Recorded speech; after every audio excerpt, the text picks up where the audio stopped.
Добро пожаловать в мой канал. Alors qu'il était le porte-parole du gouvernement sous François Hollande, il est souvent parvenu à parler sans donner d'avis tranché. Cette fois-ci, Stéphane Le Foll est clair, il sera candidat au poste de premier secrétaire du PS, un parti pourtant exsangue, inaudible aux oreilles des Français, confiait-il ce mardi dans un entretien au Maine Libre.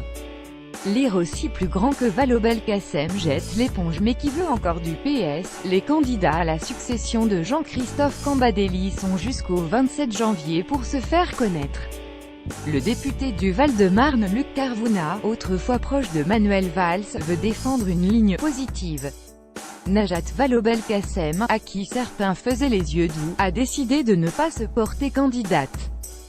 Stéphane Le Foll semble d'ailleurs lier sa décision à celle de l'ancienne ministre de l'Éducation nationale, affirmant que « Nous avons servi ensemble dans les mêmes gouvernements et je salue son engagement car nous aurons besoin d'elle ». Dans l'opposition à Macron pour le député de la Sarthe, qui fut ministre de l'Agriculture et l'un des fidèles de Hollande, il faudra faire avec le quinquennat auquel il est comme Vallaud-Belkacem, associé.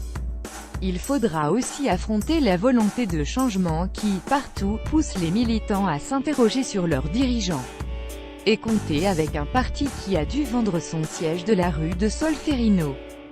Du coup, alors qu'on le présente parfois comme étant « Macron compatible », Le Foll se revendique. Dans l'opposition au chef de l'État, j'ai voté contre le budget qui est favorable aux plus riches et injuste pour les classes moyennes et populaires.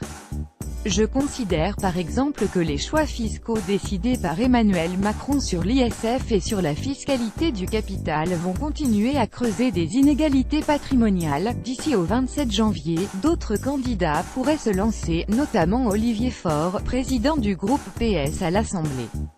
Julien Dray y pense, l'élection est prévue le 29 mars, et le congrès les 7 et 8 avril.